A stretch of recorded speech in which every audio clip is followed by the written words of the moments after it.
nous allons lire un passage du Srimad Bhagavatam, deuxième chant, premier chapitre, verset 32.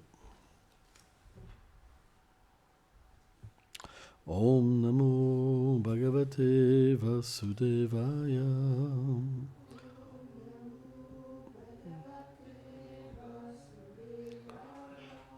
Om Namo Bhagavate Vasudevaya.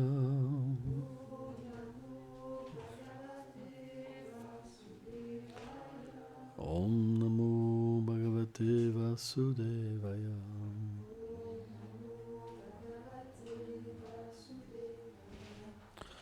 Vidotam lastam dalam hevarobo.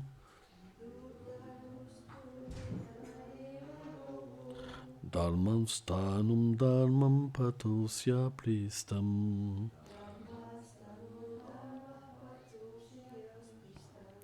Kastasyam emdram vrisano shamitro.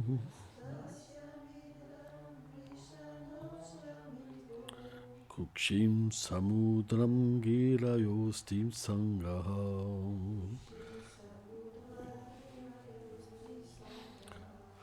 Traduction. La timidité forme sa lèvre supérieure et l'envie l'inférieure. La religion constitue le côté droit de sa poitrine et la voie de l'irreligion son dos. Brahma, le procréateur des êtres, est son pénis. Et Mitra et Varuna, ses testicules. Les océans forment son abdomen et les montagnes ses os. Commentaire. Srila Vishwanath Chakravarti Thakur dit « La religion représente le côté droit de sa poitrine parce qu'il est dit dans le Srimad Bhagavatam « Dharmastanam Shitanata ». La religion vient du côté droit de sa poitrine. Omagana Timilandasyam Gyanam Jalam Charakayam Shakshu Nameritam Jenam Taisimem Shegolave Namaha Namam Vishnu Padaya Krishna Prestaya Bhutale Shlimate Bhaktivedanta Swamin Nitinamine Namaste Sarasvati Devi Kavulavani Pracharine Nirveshesha Sunyavari Prachatya Deshatarine. Qu'est-ce que la religion et qu'est-ce que l'irreligion ? Ça peut être une bonne question. La religion, c'est ce qui est en droiture avec Dieu. Et le Seigneur, en fait, s'adresse aux hommes, parce que l'homme a la conscience pour comprendre Dieu, pas l'animal. Ça ne veut pas dire que le Seigneur ne s'occupe pas de tous les êtres, mais la religion, la connaissance s'adresse sur terre aux êtres humains. Et donc, selon les vies passées, l'être humain a une condition de conscience différente. Parce que tous les êtres conditionnés par la nature matérielle sont influencés par l'ignorance, la passion et la vertu. Donc, dans l'ignorance, la passion et la vertu, on ne perçoit pas Dieu de la même manière, parce qu'on n'a pas les mêmes désirs, on n'a pas les mêmes tendances. Par exemple, dans l'ignorance, on va plutôt adorer les ancêtres, les esprits. Ça, c'est les cultes dans l'ignorance. Dans la passion, on va plutôt adorer les demi-dieux pour atteindre leur planète, pour se réjouir sur leur planète. Et dans la vertu, on adore le Seigneur suprême dans le but de comprendre notre vérité. Alors bien sûr, tant qu'il n'y a pas un petit peu de vertu, l'être ne peut pas avoir un acte d'adoration. Quand il est vraiment dans l'ignorance, il prend juste de la drogue, il dort. Quand il est dans la passion, plus, il pense à la vie sexuelle et à réjouir ses sens. Mais quand il y a un petit peu de vertu, il pense qu'il existe quelque chose de supérieur et ils tentent par le processus de la prière, de la méditation ou d'une technique d'entrer en contact pour avoir une expérience. Et cette expérience, selon la qualité de l'expérience, naturellement, il y a une foi qui va émerger en l'être vivant. Hein. C'est pourquoi, dans toutes les voies, que ce soit dans l'ignorance, teintée de plus d'ignorance, de passion ou de vertu, il y a toujours de la vertu. Parce que sans vertu, on ne peut pas avoir cette conception d'adorer, de se relier. C'est pas possible. C'est le propre de la vertu. C'est pour ça que dans toutes les voies, vous retrouverez une base qui va être un peu similaire, mais c'est simplement le but et la compréhension du but qui va être différent. Hein, par exemple, dans les esprits, on adore les esprits pour qu'ils interfèrent dans notre vie matérielle. Par exemple, si notre femme est partie, on va faire des choses avec les esprits pour qu'elle revienne. Hein, ça, c'est connu, le vaudou, etc., etc., etc. Hein, ou adorer, par exemple, des ancêtres qui n'ont pas repris encore de corps grossier et on les adore, ou alors des choses puissantes dans la nature, etc., etc. Hein. Mais si on regarde bien, tous les peuples adorent quelque chose. On peut voir les aborigènes, par exemple, ils vont adorer, ou même si on peut parler de la conception de la préhistoire, ils adoraient le feu, les animaux puissants, les éclairs, les ceci, les forces de la nature. Mais on peut voir que finalement, la forme universelle, c'est simplement l'adoration des manifestations de la puissance de Dieu sur terre. Et on voit aussi que même quand on est matérialiste, on adore la beauté. Si quelqu'un est vraiment beau, on l'adore. Par exemple, pourquoi les artistes ont autant de succès ? Et même en Inde, les hommes politiques, pourquoi ils ont autant de succès ? Ils sont même adorés en Inde. Ils sont vraiment adorés. Hein. C'est comme des demi-dieux. Hein. Mais pourquoi ? Parce qu'on a cette tendance à révérer ce qui est beau, ce qui est puissant, ce qui est riche, ce qui est renommé, ce qui est renoncé. Par exemple, un sage, il n'est pas forcément beau, il va être maigre, il ne sera pas rasé, il aura les cheveux en locks, par exemple, et il va donc délaisser la beauté du corps, mais il y a une autre beauté qui est perceptible à l'intérieur, c'est le renoncement, par exemple. Eh bien, selon notre ignorance, passion et vertu qui prédominent dans notre conditionnement, on va avoir un acte d'adoration. On n'a pas le choix, c'est comme ça. Ou alors on va s'adorer soi-même. Il y a aussi le culte de soi-même. Mais on n'a pas le choix. Parce qu'en fait, l'âme, elle est faite pour adorer. Parce qu'à l'origine, elle est faite pour être liée avec Dieu. Donc cette adoration, on n'a pas le choix. Soit c'est soi-même, soit c'est un autre, soit c'est une force supérieure, soit c'est un être qu'on ne voit pas, ou soit c'est un être suprême qu'on peut voir. Mais toutes ces phases, elles sont naturelles pour l'âme. Parce que quand on ne peut plus adorer, quand on ne peut plus avoir de foi dans rien, qu'est-ce qu'on fait ? On se suicide. On ne veut plus vivre dans cet état-là. Quelqu'un, finalement, qui en vient à penser au suicide, c'est quelqu'un qui a fait le tour de sa vie sans trouver une personne à adorer, sans trouver un refuge, ça veut dire sans pouvoir se donner à quelque chose qui en valait la peine et qui a apporté ce réconfort qui permet de vouloir vivre. C'est pas facile de vouloir vivre dans le monde matériel. C'est pas facile. Parce que les tests sont là. Il y a beaucoup de tests. La famille peut vous rejeter, les enfants, les amis. Pourquoi ils vont vous rejeter ? Parce que vous n'avez plus rien. Vous avez plus de fortune, vous étiez fortuné avant, par exemple. Moi, je me rappelle, par exemple, quand j'étais plus jeune, j'aimais bien prendre de la drogue. Et il y avait un dealer. Hein. Et ce dealer-là, il avait plein d'amis autour de lui parce qu'il fumait des joints toute la journée et les gens venaient profiter de ces joints. Mais le jour où il a arrêté de vendre de la drogue, plus personne ne venait. Vous comprenez? Donc le problème du monde matériel, c'est qu'on est avec des gens parce qu'ils nous apportent quelque chose. Et quand ils ne nous apportent plus rien ou qu'ils ont perdu les qualités qui nous attiraient, on les délaisse. Donc parfois dans la vie, on a des qualités dues à nos vies passées et parfois on les perd, soit parce qu'on a aussi mal agi dans les vies passées, donc parfois on doit avoir des qualités pour se réjouir et parfois on perd des choses suivant les réactions des actes qu'on a dans nos vies passées. Et donc on va se retrouver dans des situations où on va être heureux parce qu'on sent la réussite et d'un seul coup, toute cette réussite nous échappe. Et c'est comme une descente en enfer. Ça veut dire on perd tout et on devient déprimé au fur et à mesure qu'on les perd parce que pour nous, c'est la seule chose qu'on avait pour réussir.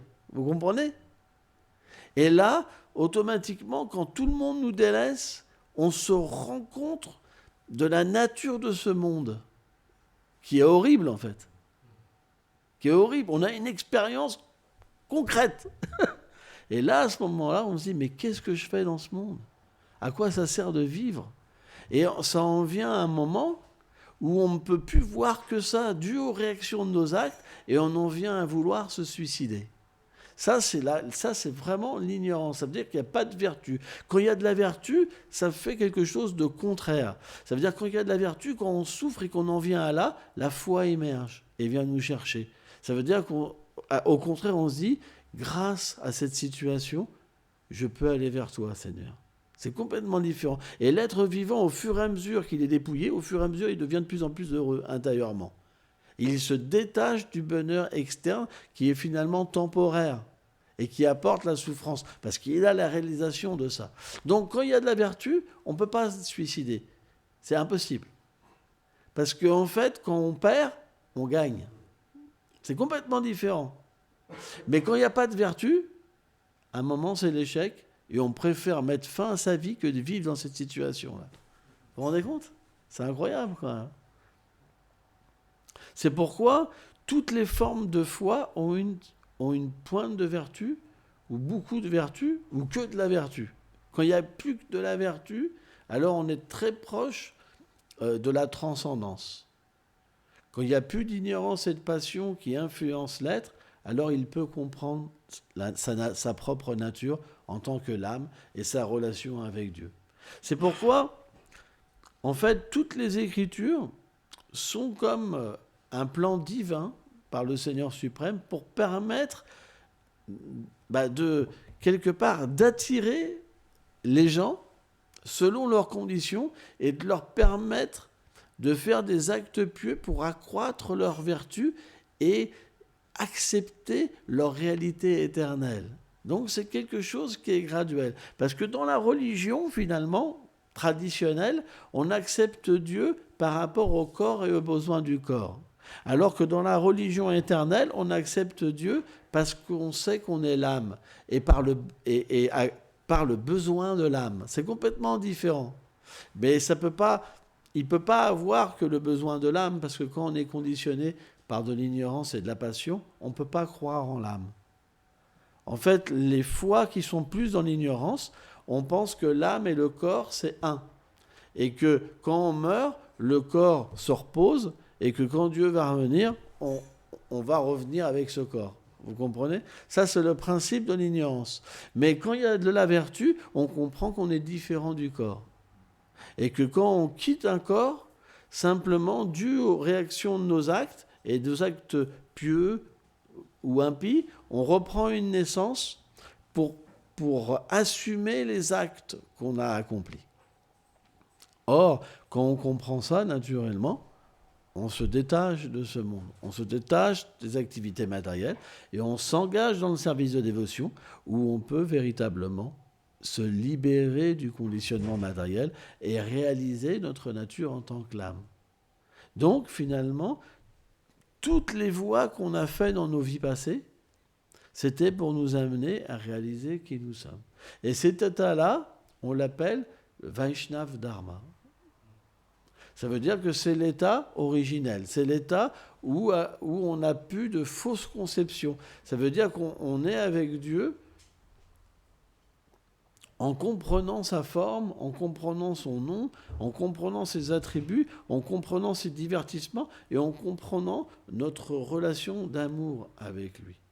À partir de là, on peut savoir qui on est et arrêter de prendre ces différents rôles. Par exemple, quand on est conditionné par la matière, moi j'avais rencontré un jeune, tous les 6 mois il changeait de look. Alors il a été punk, il a été ceci, il a été cela, il a été ceci, il a été cela. Après il a accepté telle religion, 6 mois après une autre religion, 6 mois après une autre, 6 mois après une autre, 6 mois... Je ne sais pas combien de rôles il a joué dans cette vie. Peut-être 50 fois plus qu'un être ordinaire. Mais il n'a jamais pu être situé en lui-même. Vous comprenez ? Ça veut dire qu'il a cherché à l'extérieur alors que tout était à l'intérieur. Donc par une foi externe, on ne peut pas être satisfait. Parce que notre satisfaction sera limitée. On est satisfait quand on se comprend réellement et quand on se libère. C'est pourquoi, par exemple, les gens qui ne cherchent pas leur vérité, ils passent leur temps à voyager, à échapper à cette, quelque part, cette peur de se découvrir eux-mêmes. Ils voyagent. Alors, ils ont fait ça pendant des milliers de vies, mais ils continuent, ils voyagent. Et finalement, ils revoient la même chose tout le temps. C'est toujours la même chose qu'ils voient. Mais ils essaient d'échapper à leur réalité. C'est une condition qui est terrible, en fait. Ils essayent, parce qu'ils sont trop conditionnés par l'ignorance et la passion, ils essayent d'échapper à leur réalité. Mais le Seigneur est miséricordieux. Parce que celui qui a fait des actes pieux, le Seigneur ne le délaisse jamais. Et donc, à un moment, qu'est-ce qui se passe ? Son désir de voyager, d'explorer le monde, va perdre de la puissance, au point où il va réaliser que c'est complètement stupide. Il va comprendre qu'il a fait ça des vies et des vies, et que ça ne sert absolument à rien. La vie sexuelle, c'est toujours la même chose. Manger, c'est toujours la même chose. Dormir, c'est toujours la même chose. Les relations dans ce monde, c'est toujours la même chose. Ça ne donnera pas plus. Donc quand la vertu vient, on a cette réalisation. Et on se dit, mais pourquoi je me contente simplement de ce petit goût minable, temporaire, qui me fait agir finalement comme un animal. Parce qu'un animal, il avance sans comprendre qui il est. Et là, à ce moment-là, il y a un éveil. Et dans cet éveil, il va commencer donc à se chercher. Et pour ça, pour se chercher, il doit chercher Dieu. Parce que l'âme est faite pour avoir une relation. Donc là commence la véritable vie spirituelle. Une fois qu'on en est à ce point-là, on devient un chercheur de vérité. On veut savoir qui je suis, pourquoi je suis là. Et on devient très actif dans la vie spirituelle. Et on délaisse complètement la vie matérielle. Et à partir de là, on commence à trouver une satisfaction à l'intérieur de nous-mêmes, et plus à travers les sens. Et puisqu'on engage notre vie pour servir le Seigneur suprême, alors nos sens commencent à se spiritualiser. Notre corps commence à se spiritualiser. Notre mental commence à se spiritualiser. Notre intelligence. Et au lieu de nous emporter vers quelque chose qui n'a rien à voir avec nous-mêmes, alors tout devient un aide. Et ça devient agréable. Et c'est le début, en fait, d'un bonheur qui s'accroît et qui nous fait devenir toujours plus jeunes. Et ça, c'est intéressant, parce que notre réalité, elle est aussi en relation avec une éternelle jeunesse, une éternelle beauté, avec des qualités, des sentiments qui ne peuvent pas être compris dans ce monde et par les gens de ce monde. Donc dès qu'on a cette expérience de nos vrais sentiments, on veut naturellement les exprimer dans un monde supérieur. Et ce monde, en fait, c'est la demeure du Seigneur suprême. Et ce qui est vraiment intéressant, c'est que dans le nom, par exemple, on chante le saint nom. Hare Krishna, Krishna Krishna, Hare Rama, Rama Rama, Hare. Mais dans le nom du Seigneur suprême, ses associés sont présents, sa demeure est présente. Et donc on va vouloir goûter à travers la vibration transcendantale notre position éternelle. Et c'est là qu'on devient sérieux dans le chant des saints noms. C'est pour ça que le désir établit aussi le sérieux dans la vie spirituelle. S'il n'y a pas le désir, il ne peut pas avoir de sérieux. Parce que si vous avez des désirs matériels, vous ne pourrez pas être sérieux dans la vie spirituelle. Donc en proportion que l'ignorance et la passion qui amènent ces désirs matériels diminuent et que la vertu augmente, en proportion, on est sérieux dans la vie spirituelle. C'est pourquoi le premier stade Madhyama Adhikari, où c'est la fixité dans le service de dévotion, c'est le stade où la vertu prédomine et l'ignorance et la passion est endormie. Parce que la passion, ça voudra dire de ne pas pouvoir rester dans cette vie spirituelle. L'ignorance, c'est le prendre refuge dans le sommeil, dans ce qui n'est pas vrai. Donc la vertu, ça va nous amener à être très actifs, mais en même temps à chercher la vérité. Donc, on ne peut pas, par exemple, faire grand-chose quand quelqu'un est trop dans l'ignorance. Vous auriez beau lui parler, ça ne l'intéressera pas et il ne comprendra rien. C'est surtout ça. Mais rien du tout. Au contraire même, il va penser ce que vous faites, c'est mauvais, dangereux. Tout est inversé dans l'ignorance. C'est comme deux pôles, l'ignorance et la vertu. Ce que vous pensez dans la vertu, vous pensez l'inverse dans l'ignorance.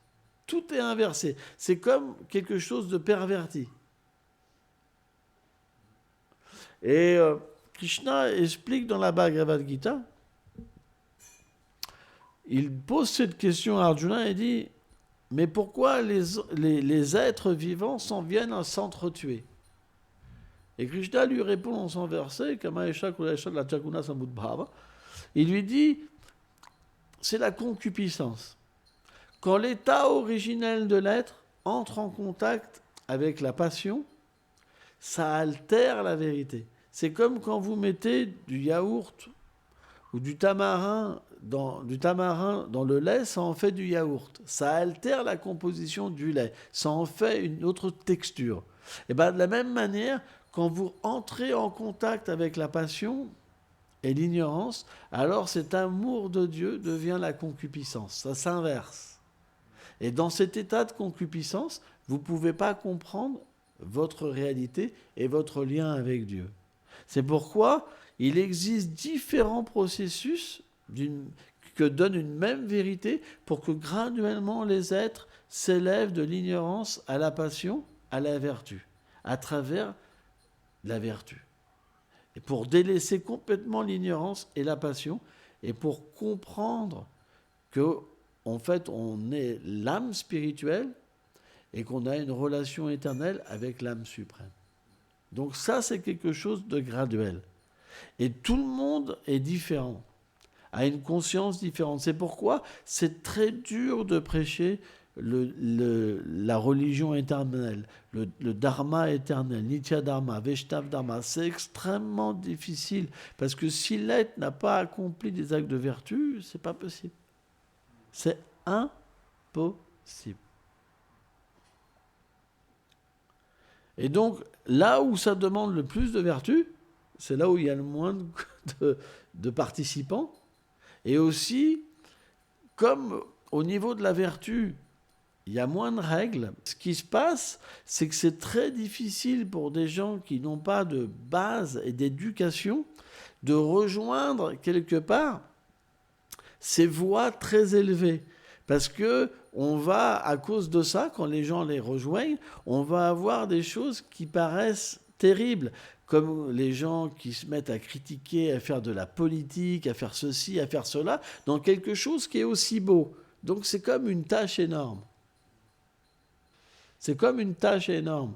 Et pour aussi pratiquer dans ces voies très élevées, il faut une méditation très élevée. C'est pas si simple. Ça veut dire que pour goûter, il faut être très situé vraiment dans la vertu, quoi. Alors ça ne veut pas dire qu'il faut abandonner, c'est pas ça. Mais ça prend un certain temps avant de pouvoir se purifier. Et si pendant ce temps qu'on se purifie, on se met à critiquer, etc., ben on n'avance jamais. Et on se retrouve dans une situation où tu vois des personnes, ils vont parler de pur amour de Dieu, et après ils ont des défauts pas possibles, et là tu hallucines, quoi. Tu te dis, mais c'est bizarre quand même. Vous comprenez? Mais c'est très scientifique. Et donc, c'est pourquoi, parfois, les gens, le vaishnavisme, ils trouvent ça une voie qui n'est pas belle, en fait. Et c'est normal, parce qu'en fait, c'est tellement élevé, la méditation est tellement élevée, que lorsqu'on rejoint une voie comme ça, sans qualification, et qu'on l'accepte, eh ben on peut, comment dire, ne pas être encadré correctement. Par exemple, si vous prenez le Coran, tu fais ça, tu vas en enfer, tu fais ça, tu vas en enfer, tu vas en enfer, tu vas en enfer, ça te met droit. Hein. Tu es juste dans la peur comme ça. Mais dans les voies de la vertu, il n'y a pas cette peur-là qui est, comment dire, qui est primordiale. Vous comprenez? Parce que les gens devraient déjà avoir la qualification pour avancer tout seuls. Et c'est là qu'on rencontre des problèmes. C'est qu'à cause de ça, beaucoup de personnes qui se disent Vaishnav ont des mauvais comportements. Et c'est ce qui fait tâche dans le mouvement de Mahaprabhu. Même chez les leaders qui vont chercher le pouvoir, ceci, cela, et on se retrouve dans des situations où les gens quittent en fait cette voie en pensant qu'elle est terrible finalement. Mais non, c'est parce qu'il faut une certaine qualification pour la saisir, pour la comprendre, pour véritablement être un Vaishnava. C'est super élevé, quoi. Hein? Donc, voilà. On s'aperçoit quand même qu'il y a beaucoup de choses qui sont pas belles. Moi, je me rappelle, par exemple, quand j'ai joint une communauté, alors je répète souvent cette histoire-là, il y avait un putsch. Ils se battaient, les Vaishnavas, dans une communauté, à coups de lacrymogène et tout ça, quoi. Ils s'insultaient et tout. Je sais pas, ils empêchaient les uns de faire des classes, de faire ceci, de faire cela. Donc, faut vraiment avoir beaucoup de soukriti pour comprendre et rester, quoi. Tu te dis là, j'ai rien à faire ici, quoi. Alors que tu vas aller dans des voies où il n'y a pas même de conception presque de l'âme et de Dieu, mais ils ont beaucoup de travail sur eux-mêmes, par exemple, sur l'humilité, sur ceci, sur cela. Et quand tu les vois ensemble, ils ont beaucoup d'harmonie. Mais leur but, il n'est pas élevé. Vous comprenez? Et c'est un problème. C'est pour ça que on devrait enseigner et comment dire, mettre des règles pour que les jeunes qui n'ont pas assez de pratique des vies passées puissent avoir des bases. Sans ça, tout le monde est perdu, quoi. Et c'est pas évident. C'est pas évident. Et c'est une réalité quand même. Hein? Merci beaucoup.